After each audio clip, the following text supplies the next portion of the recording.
Welcome back, everybody. My name is Marie Kasperek, and I'm the Executive Director of the Institute of International Economic Law at Georgetown Law.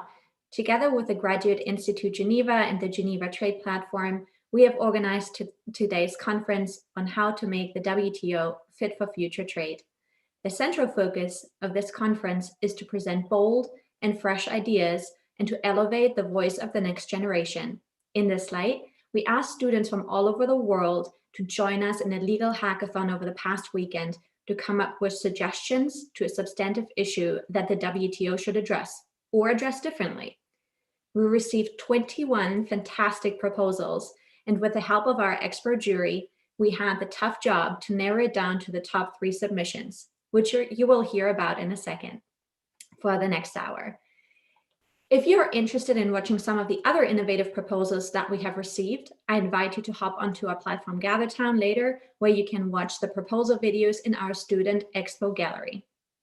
I look forward to an exciting hackathon plenary with our jury of legal and trade experts and our top 3 team. This session will be chaired by Dmitry Grozubinski, the Executive Director of the Geneva Trade Platform and an integral member of the Planning Committee and the jury of today's conference. Thanks so much, Dimitri, and over to you. Thank you so much, Marie, and thank you to everyone for being here with us. We couldn't be more excited about presenting these three finalists of our hackathon and their exciting ideas. As Marie said, we received 21 submissions on everything from appellate body reform to virtual water. And really, I think they captured the spirit of the hackathon, which was to think differently and to shake up the status quo. As Ambassador Mina said, poke some of those shibboleths and see what comes out. Today's session will be something of a sprint. We have our 3 finalist teams with us. Each will have a chance to present their ideas to all of you for 5 minutes and then face 10 minutes of questioning from our jury. Speaking of that jury, it is my pleasure to introduce them, beginning with our diplomatic contingent from the permanent missions in Geneva. We have Patricia Holmes, the Deputy Permanent Representative of the Australian Mission, and Kekaletso Mashigo, a counselor at the South African Permanent Mission. Thank you for being with us.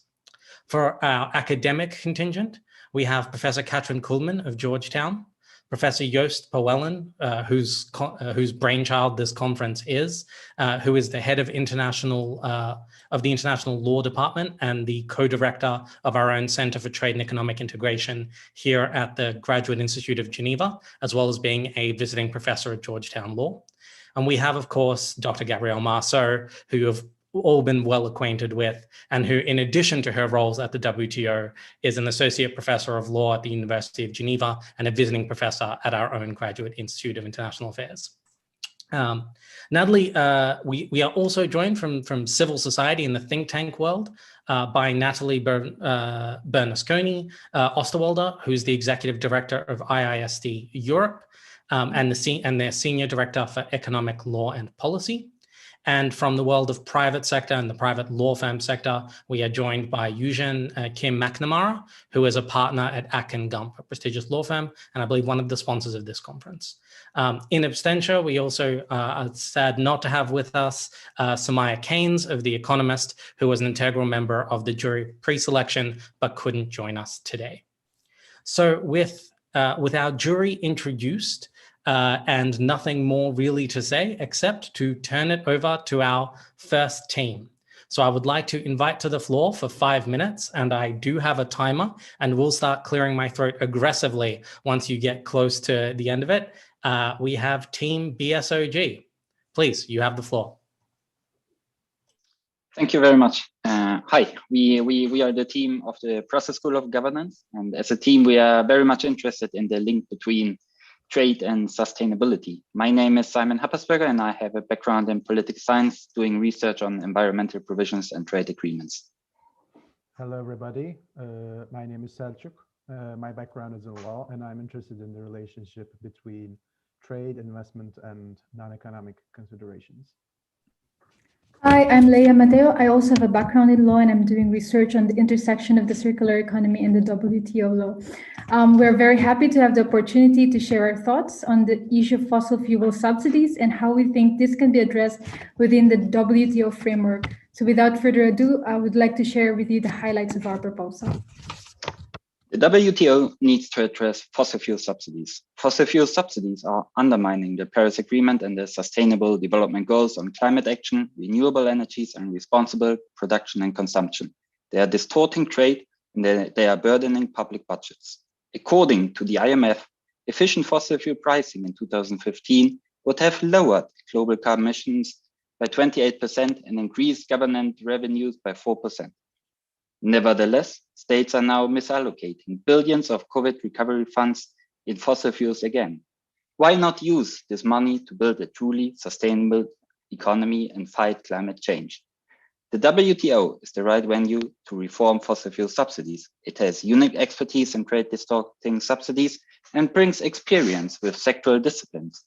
If the WTO can negotiate agriculture and fisheries, why not also fossil fuels? The problem is that the Agreement on Subsidies and Countervailing Measures, ASCM, does not safeguard enough against the use of fossil fuel subsidies. The legal requirements to consider subsidies as actionable or prohibited are difficult to apply here. For example, consumption-side subsidies may not meet the specificity requirement to be considered an actionable subsidy. Furthermore, fossil fuel subsidies do not typically use local content requirements, which take them out from the ambit of prohibited subsidies under Article 3 of the ASCM. Okay, I will pick it up from here for the legal part. Based on the elaboration by my colleague on the substantive issue of fossil fuel subsidies, we propose a legal recourse that combines concrete provisions with increased feasibility. So considering the legal and political hurdles under the current ASCM agreement to successfully challenge fossil fuel subsidies, we would like to capitalize on the opportunity also to transition into a green and sustainable energy grid after the COVID pandemic. And we propose thus the expedited discontinuation of producer-side fossil fuel subsidies and a gradual phase out of consumer-side fossil fuel subsidies, taking also into consideration here the problem of social exclusion of disadvantaged households. In that regard, we also advanced a new standstill commitment whereby members are to refrain from introducing new producer-side fossil fuel subsidies, keeping in mind the goals of the Paris Agreement. Lastly, we propose to boost transparency through increased notification and reporting within the framework of the existing trade and policy review mechanism. We thus seek to accelerate discussions in the WTO on fossil fuel subsidy reform, utilizing also the above proposals, and urge other members to join us in this endeavor. How do we think our proposal could be implemented? First of all, the overall strategy aims to facilitate a swift action on fossil fuel subsidies while leveraging on the existing mechanisms of the WTO. Drawing inspiration from the developments in the government procurement agreement as an example, the proposal advances the use of soft governance as an initial step by proposing the adoption of a joint statement among like-minded WTO members. This is a way to build consensus, set high standards, and facilitate experimentation leading towards a binding agreement later on.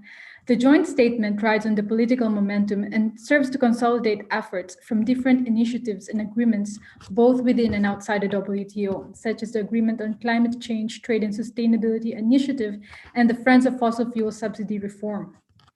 To ensure environmental impact, the joint statement seeks the participation of top fossil fuel subsidy providers, such as China, EU, Russia, and the US. National and regional initiatives, such as the EU's Green Deal, the Biden administration's tax plan, and China's goal to achieve climate neutrality by 2060, can provide the springboard to put this proposal into action. Once again, thank you for your time, and we look forward to hearing your thoughts and comments. Thank you so much, Team BSOG. And I have to say that was a masterclass of keeping to time that some WTO delegates in the trade policy reviews could take note of. So it's now my duty to coordinate the questions that are going to come from our jury. As a reminder, our jury can just raise their hands in the participants tab to let me know that they have a question for Team BSOG. Would anyone like to start us off? Help me raise the hand. Gabrielle, you can just go ahead. Sorry. My question is, as it is well said, those subsidies are somehow already covered by SCM. Why do you think no rules were further developed about fossil fuel? Who benefits from the current situation? Thank you. May I answer? Please. Can you, by the way, hear me properly? We can.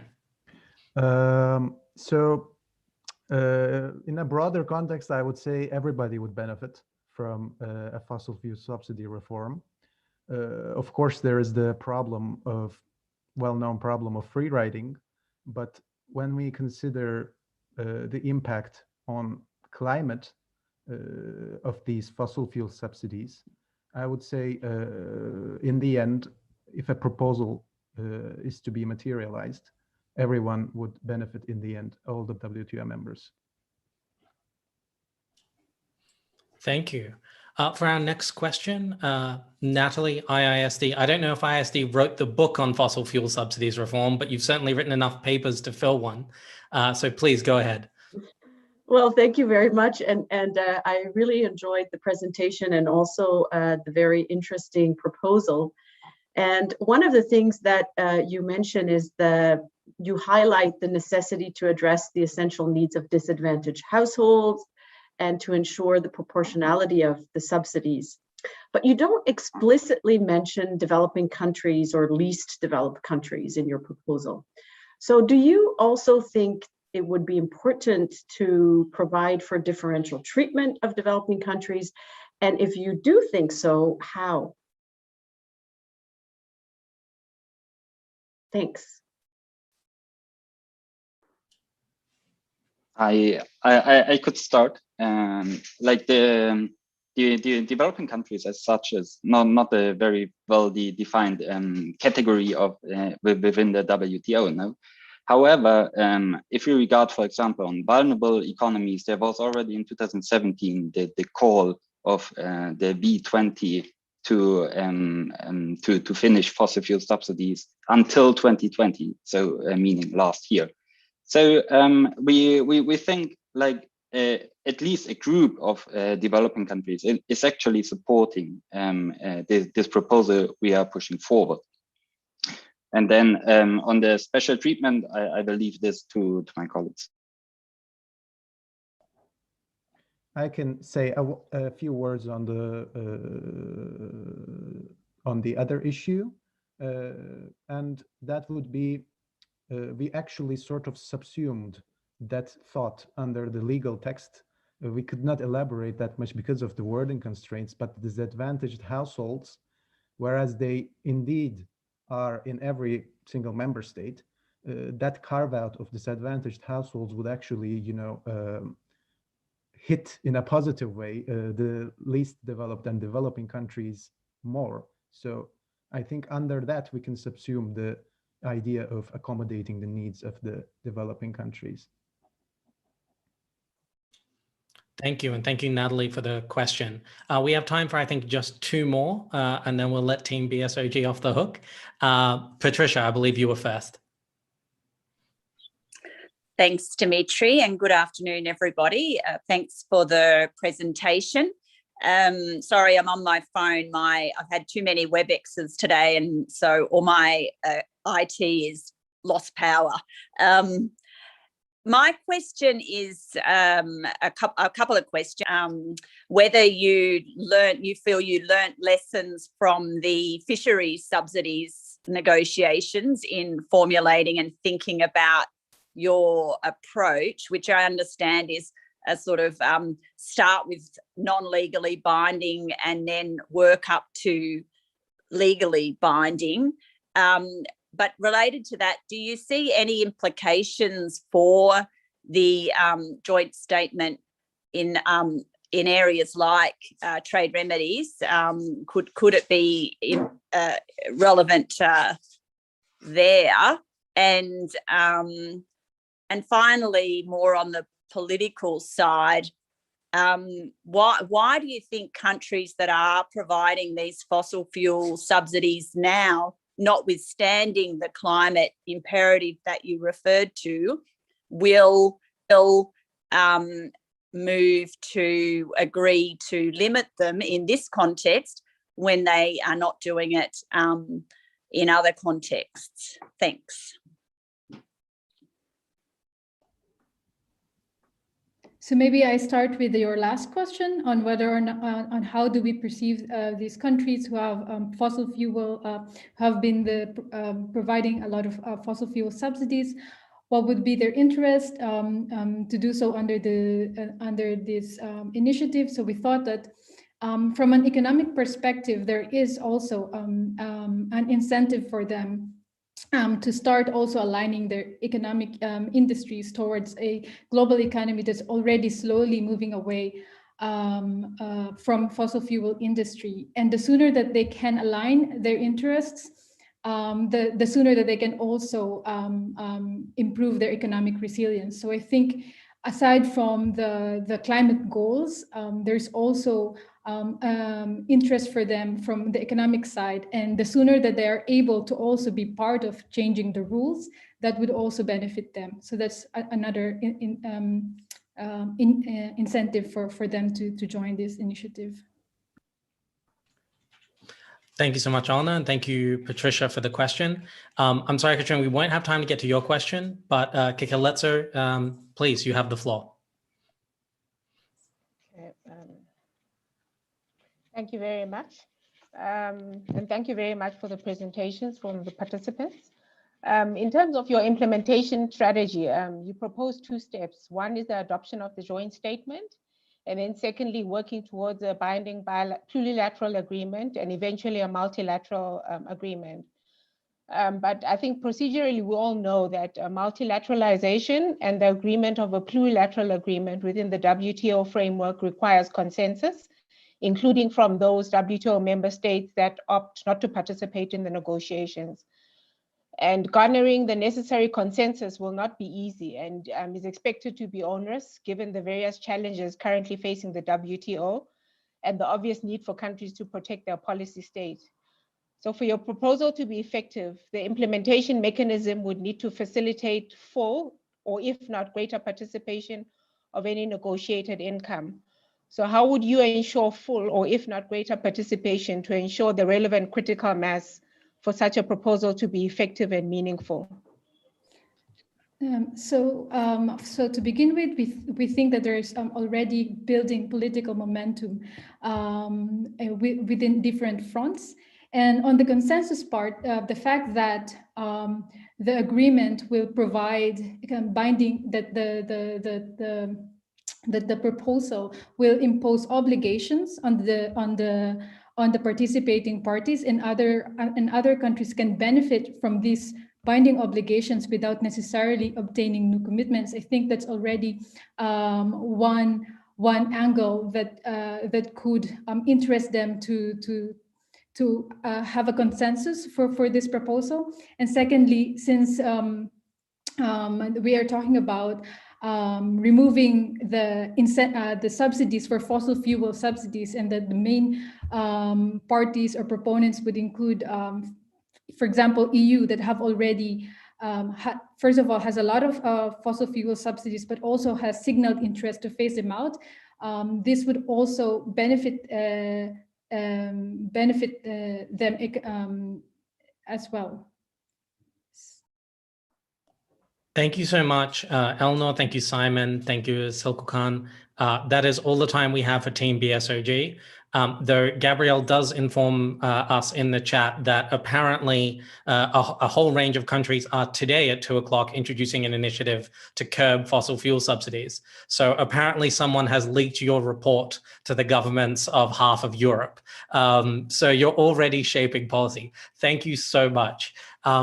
So with that, it's now my turn to invite up to the plate or the wicket, depending on which country you're from, our next finalists.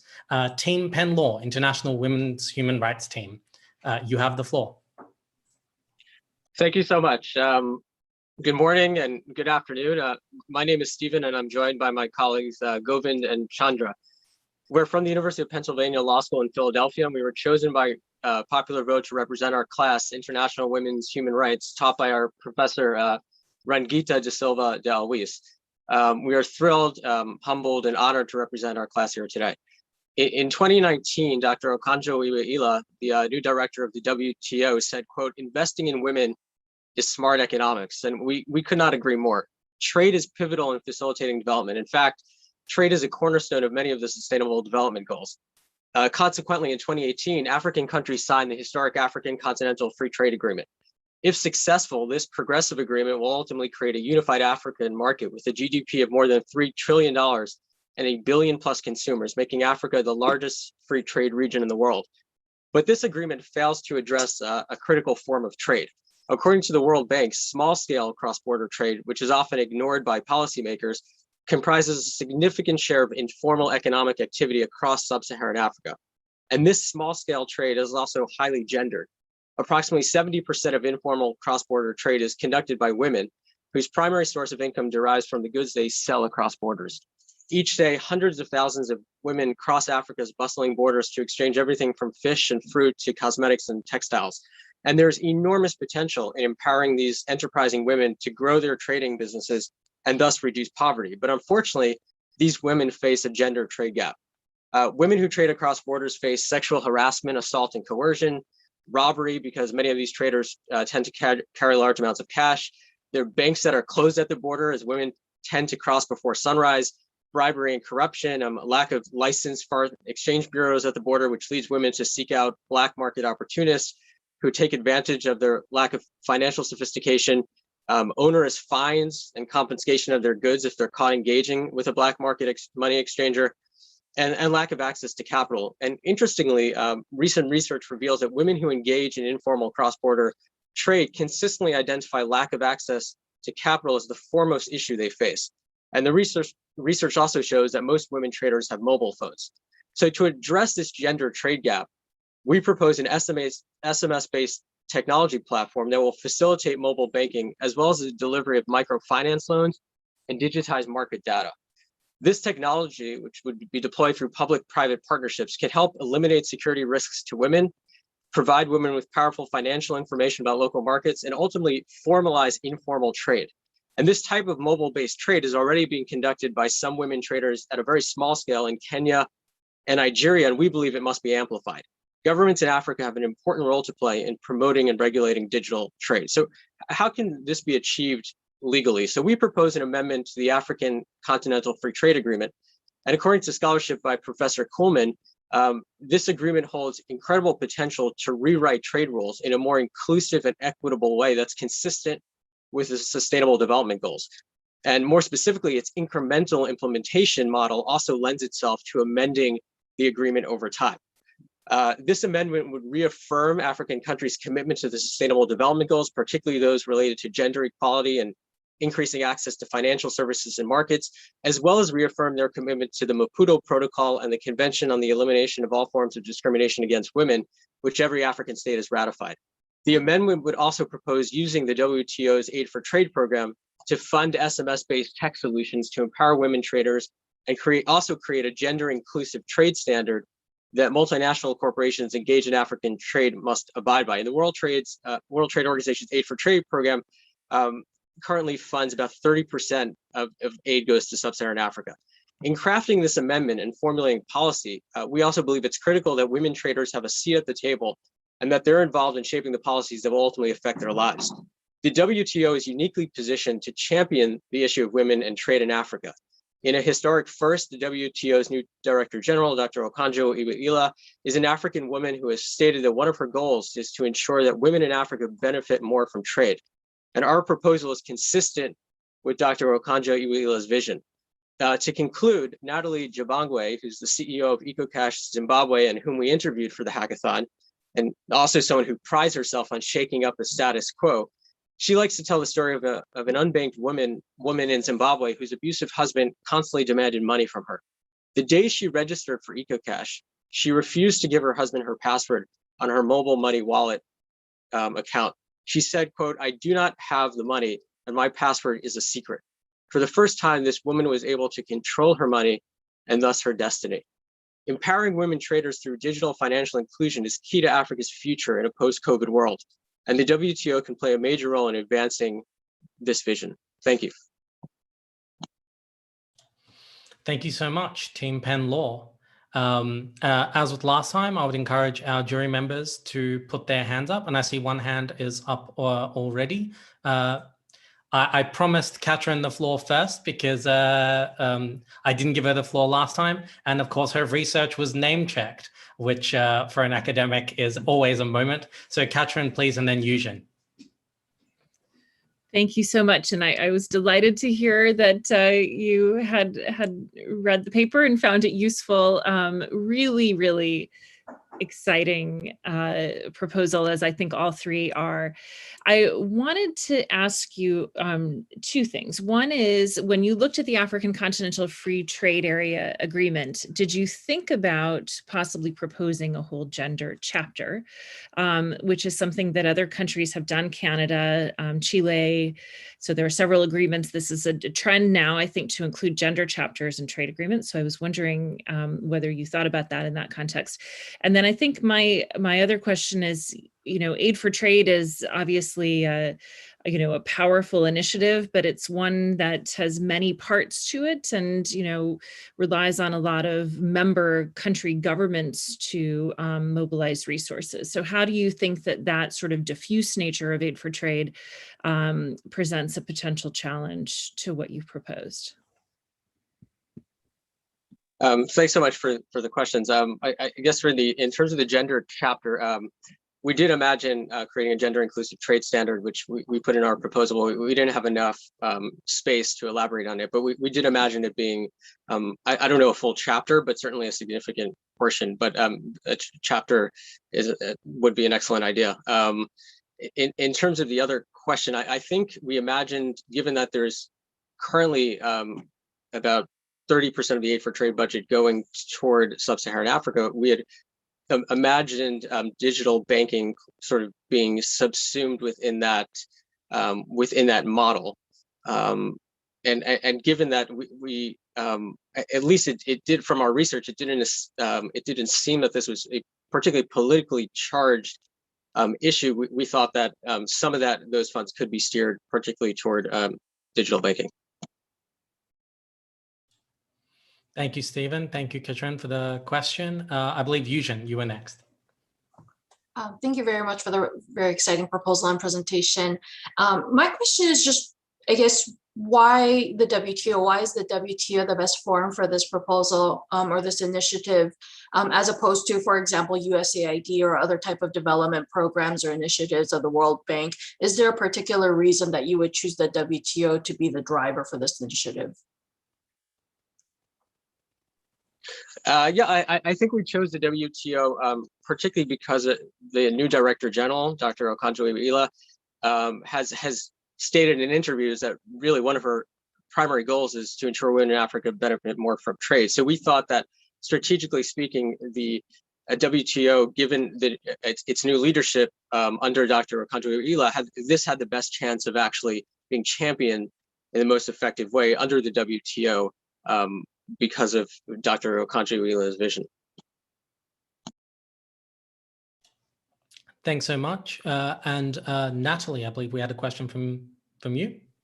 Yeah, I think, thank you very much for this great proposal and the focus on the AFCFTA framework. It's really interesting. I wanted to ask you a little bit, following up on the previous questions, what role do you really see the WTO play? Because you do mention, that AU members would commit to work with the WTO to increase access to capital for women through microfinance and mobile money platforms funded by Aid for Trade. Is this sort of the only link to the WTO? Because I felt that a lot of the action was in the AFCFTA. So I just want to understand in a bit more detail what role the WTO would have more concretely.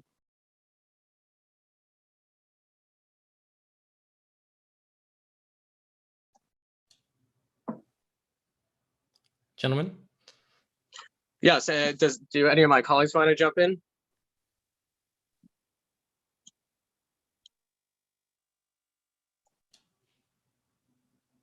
We can't hear you, Chandrasekhar. Can you hear me now? Okay, Yes. so sorry about that. Just to add to what Stephen had said before, the other angle that, or the reason we feel it is very relevant to WTO is a lot of the trade that we're talking about is cross-border trade, which involves a lot of the regulations that are in place today. So for example, when women cross across the border, they're using cash, they take it over, they talk to border officers, they have to get permits, they have to go through a lot of bureaucracy. So we felt that technology here can solve the bureaucracy along with the platform. So that is one of the reasons we felt strongly about the aspect of WTO as a key innovation platform, providing a key innovation platform. Thank you. And we have a question from Kikeletso. Yes, thank you very much.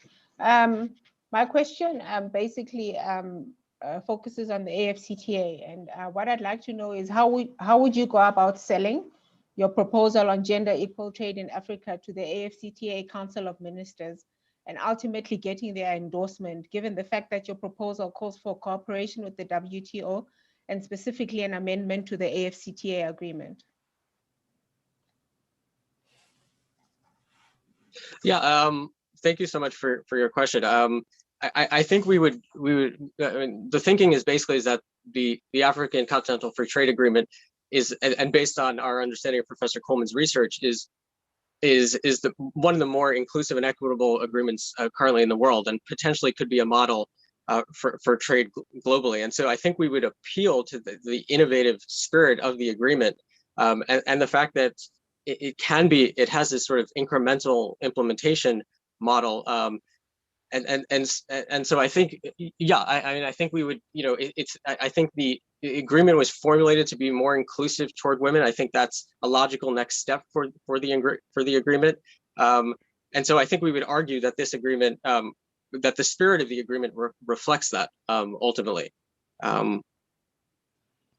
Yeah, and to add to that, one of the things we would also highlight is sort of the market failure. So for example, the current banking system, the way it is in place in especially is not working for these small scale traders that are doing business there.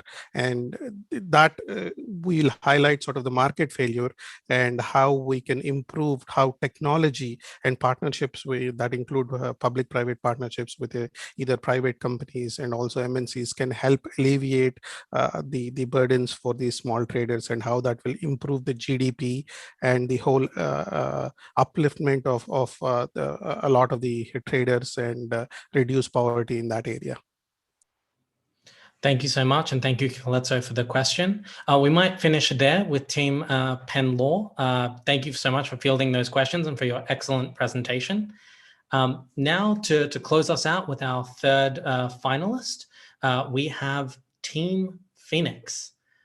Team Phoenix, rise.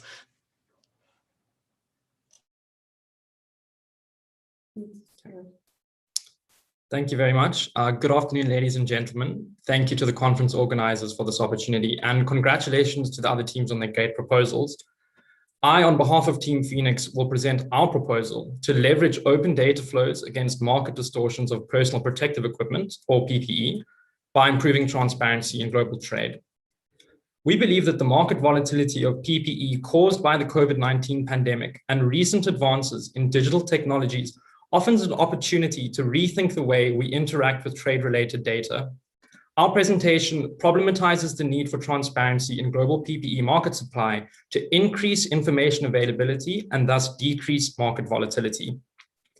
The severe opaqueness of the PPE global supply chain, when confronted by the shock of the COVID-19 pandemic, created the explosive cocktail of global PPE market distortions we saw in 2020, such as hoarding, bidding wars, and export bans. Something similar occurred during the 2007 to 2008 food price crisis, which saw the creation of the Agricultural Market Information System by the WTO and others to solve the challenge of, and here I quote, a lack of reliable and up-to-date information on crop supply, demand, and export availability, as well as insufficient market transparency at all levels. We believe that a similar but more technologically sophisticated approach can be used to address PPE market supply. The WTO has both the institutional capacity and the mandate to ensure the liberalization of PPE data flows and could facilitate private actor engagement directly through trade-related data provision. This has the potential to reassert the relevance of the WTO in a world that's increasingly being regulated through private forms of authority. Moreover, the implementation of this proposal would future-proof the WTO by setting the precedent for the WTO to play a central governance role in a future that's defined by the trade of exponentially expanding data flows. To this end, Team Phoenix proposes a joint ministerial statement on the establishment of the Market Supply Transparency Platform, or MISTRIP, a secure, public digital platform which aggregates real-time PPE market supply data from PPE manufacturers and presents this information at either national or regional level. A key legal feature of our proposal is paragraph 4 of our draft joint ministerial statement, which reads as follows. Recalling Article 2.3 of the Trade Facilitation Agreement, members shall/should make available and update to the extent possible and as appropriate data of domestic manufacturing capacity, output, and available inventory of the products of Section 2 of protective garments and the like of the joint WCO/WHO HS classification reference for COVID-19 medical supplies, end quote. The next ministerial conference at the WTO in November 2021 provides a precious opportunity to exhort members back to the negotiating table on new approaches to deal with specific trade-related issues that have been rekindled by the pandemic. However, keeping a realistic view and mindful of the fact that reaching consensus at the WTO is politically unlikely, this proposal takes an incremental approach by departing from a joint ministerial statement for the cooperation of the willing. Under paragraph 4 of the joint ministerial statement, participating member states could amend domestic regulations for PPE manufacturers to upload supply data to MISTRIP. Moreover, depending on the political atmosphere, the text of paragraph 4 of the JMS may be developed over time into a binding amendment by interchanging the terms shall and should and introducing it as a new paragraph 2.4 to the Trade Facilitation Agreement. MISTRIP would leverage current cloud computing and encryption technologies to provide real-time information about the market supply of PPE, similarly to AMOS. This would allow the WTO to complement the WHO's and WCO's current efforts to forecast PPE demand, thereby creating a comprehensive, publicly accessible framework for policymakers, manufacturers, and investors to gauge and forecast PPE markets. We envision MISTRIP being hosted by research centers at academic institutions with the relevant capabilities in cooperation with the WTO. For example, the Center for Trade and Economic Integration at the Graduate Institute and the Center for Digital Trust at EPFL, which are both part of the Trust Valley public-private partnership located in politically neutral Switzerland. A key differentiating feature of our proposal is the use of cutting-edge encryption technology. Fully homomorphic encryption allows data to remain encrypted even when subject to computational analysis, without the service behind it needing to see that data. MISTRIP applied to PPE is politically viable now and would function as a pilot initiative to kickstart the future liberalization of a greater variety of trade-related data flows. This low-hanging fruit has the potential to impart the same benefits to different supply chains by increasing market efficiency through non-market distorting measures, and would mark an emphatic return to the WTO's core mandate of trade liberalization. I thank all of you for your time, and we as Team Phoenix look very forward to your questions. Thank you so much, Kyle, and thank you, Team Phoenix. There is nothing to say welcome to the world of international trade policy more than you've already invented an acronym, which is something of a rite of passage, and you've discussed shall versus should, which is the home of all trade law, as far as I'm concerned. So once again, it's my duty to turn to the panel and see if our jury have any questions for Team Phoenix.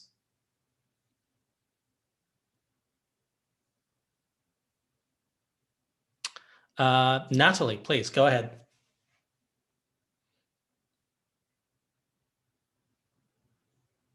Sorry about that.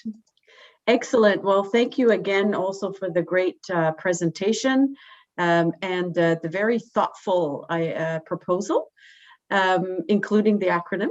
So and that's exactly what I wanted to refer to, this market supply transparency platform that you propose to house at educational institutions and the WTO to provide updated and accurate data on the levels of PPE production, consumption, and stocks.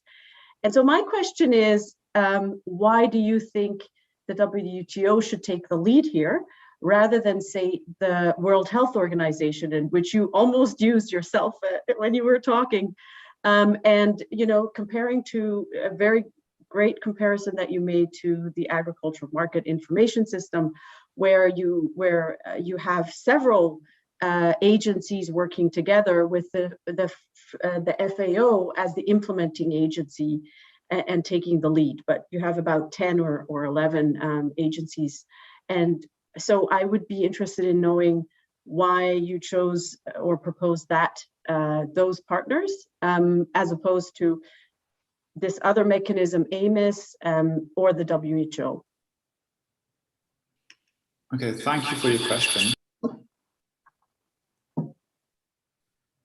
Sorry.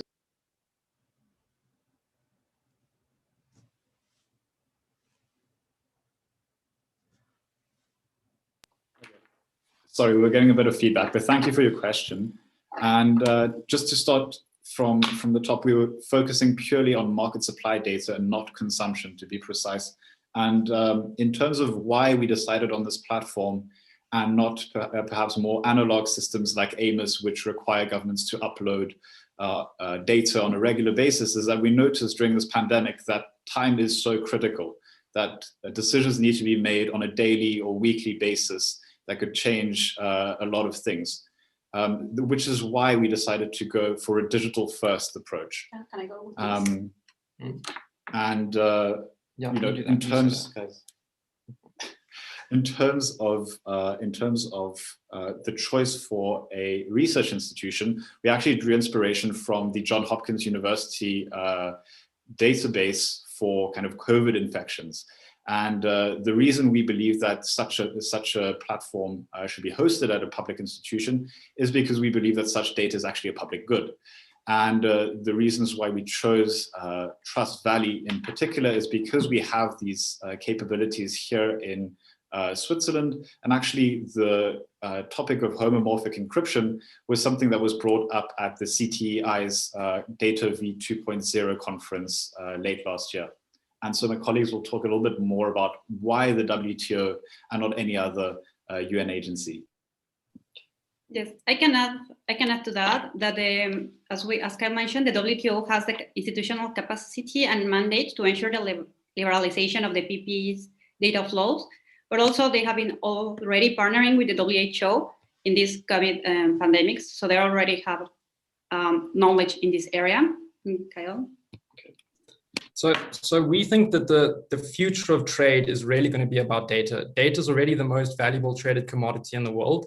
And we think that for the WTO to remain relevant and to really capture the soul of what this conference was going to be about, to make the WTO fit for future trade, we think the WTO needs to establish itself in the governance of trade, in the governance of data trade. And already this is kind of happening through the negotiations of the e-commerce agreement, but we think our proposal is perhaps a more maybe fitting and more likely proposal than that. Thanks so much. Thanks so much, Team Phoenix. The next question comes from Yuzhen. You're muted.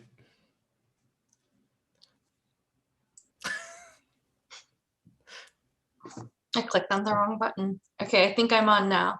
Thank you very much for your presentation and proposal. My question is really about implementation. You mentioned in your proposal that the pandemic supply chain network languished into obscurity due to lack of incentives for private sector and serious cybersecurity and business risks. I'm sorry, my dog. And it looks like this proposal would require active buy-in from the private sector. And I think that you did address some of the data disclosure. I apologize. You did address some of the data disclosure issues in your presentation and proposal, but how would you address the incentive issue here? It seems like you would really have to have companies willing to upload their data, which is obviously, aside from the security risks, an additional burden to companies that are likely at the time dealing with a pandemic and production issues as well. So what would be the incentive to get companies to buy into this proposal? So one point that we made in our presentation was specifically that it would be a nation state that would legislate domestically for these things to happen, for companies to actually disclose their kind of PPE market supply. The reason why companies would do so is because of the encryption that we propose, being one that does not necessitate a company's proprietary data to be decrypted before it can actually be read by an algorithm. That's the beauty of this fully homomorphic encryption. Why companies would want to do this, I think from a first point of view, we saw a lot of companies suffer huge reputational issues during the pandemic. And we believe that one of these could actually be, this could actually be a factor that drives these companies to act in a better way. At a broader level, if you look at all the PPE manufacturers in the world, the top producing countries are China, Germany, and the US. And if you look at the big manufacturers there and a stronger kind of state approach to the supply chain information that we could get from such a platform, it would be very useful to these states, these nation states, in the sense that all these nation states actually struggled with PPE shortages themselves, despite being some of the biggest producers in the world. So that's part of the incentive that we believe this platform could bring. Thank you. Question from Katrin Coleman.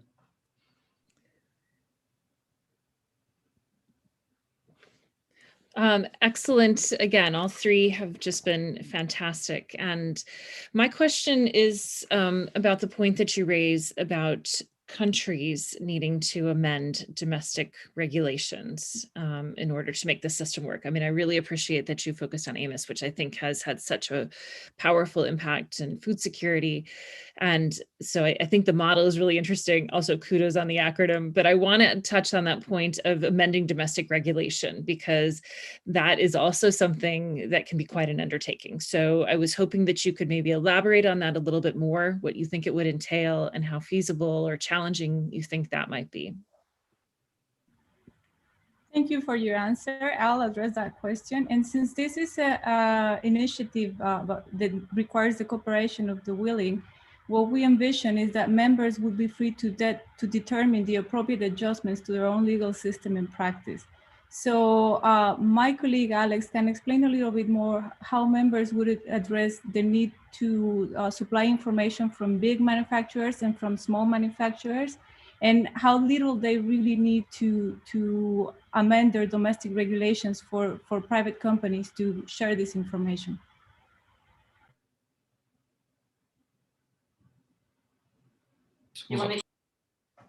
So, sorry for the feedback. So essentially I can tackle the point of the small and larger companies and how they would kind of interface with the system. Larger companies will use ERPs, such as SAP or Oracle, to kind of manage their stocks and manufacturing information and all that kind of stuff. And these could actually interface directly because they're based on cloud platforms. They could interact with this, Mistrip's cloud platform in a homomorphic way. So that's how big companies would kind of interact without ever losing or giving away any of their proprietary data. Obviously, smaller companies would face the challenge of not having such systems, or perhaps in developed or least developed countries, manufacturers would not have access to top-notch, really expensive ERP systems. And for that, we actually drew, we actually want to draw from the pandemic supply chain networks approach of online questionnaires to actually draw this kind of data. from smaller manufacturing firms. But again, the majority of manufacturing in PPE is done in China, Germany, and the US by large manufacturing firms that actually possess these kind of ERP systems. Thank you, Alexandra. We have time for one more question. Gabrielle, your challenge is to throw them a question they can answer in under 3 minutes. Good. Because my question has been asked by the others, but I wanted to make a point which is impressive from this proposal. It's the necessary link between governments and the private sector, and setting aside the traditional approach of only government to government in WTO, but also the weakness. Remember, the Singapore issues were to introduce competition and investment, which are necessary in the context of supply chain, and to deal with the pandemic at the very moment the new DG is meeting with world producers of vaccine to try to deal with the trade health related issue. And it's done, I'm not saying in line with your proposal, but with the same spirit. My questions were more already asked by a previous participant, Catherine and Eugene and all that. We have to learn how to link the private sector's action and how to implement and surveillance those private actions in a forum where it's traditionally just government to government. But congratulations for this very sort of topical proposal. So now, in addition to inventing a new acronym and discussing shall and will, you've also gotten to experience the quintessential academic, more of a comment than a question. So I'm just glad that this G2 conference could facilitate all of that for the leaders of the future. We have one final statement. I don't think you're allowed to ask yourself a question, Kyle, but in the interest of just seeing where this goes, I'm going to give you the floor before we wrap up. Thanks. I just wanted to address the question of incentive to firms. I mean, what we really envision here is that because this information is public, it's a way to accentuate the market, how the market functions for everyone involved. And so for firms, because they have access to this information, they can see where there's a supply shortage in a particular region within their own domestic market, or if it's a multinational, where there's a supply shortage anywhere in the world. And so they can make a way more informed decision about where to invest efficiently, and where to maybe set up new supply factories where this is most needed, than if this system didn't exist. So there is a large incentive for firms to also to buy into this. Thank you, Kyle. And with that, we will close out the presentation of Team Phoenix, and indeed all of our teams. They have set us as the jury an absolutely formidable challenge to try to decide who's first, who's a little bit better than first, and who's a little bit better than them. But we will do our absolute best. And to buy us time to do that, I now hand over back to Marie. Thank you so much. Thank you, Dimitri. And thank you also to our jury, to our finalists for this exciting session. It will be really tough to decide on the winner, as it was to narrow down to 3 finalists, but we also made that. So I have good faith in the next hour in our jury. I look forward to hearing what the jury comes up with. I will hop onto a private session with them while we go into a break, a 15-minute break. And at the end of next session, we will announce the winners of this year's hackathon, our inaugural G2 hackathon. As I said, we'll head into a 15-minute break. If you haven't done so already, I invite you to use the break to try our fun and interactive networking platform, GatherTown. You will find the link in the chat. You will be, again, able to reconnect to this conference using the same Zoom link you used to sign on earlier today. I look forward to welcoming you back in 15 minutes for a third and last panel of the day, talking about the future of the WTO dispute settlement. Thank you so much, and see you soon.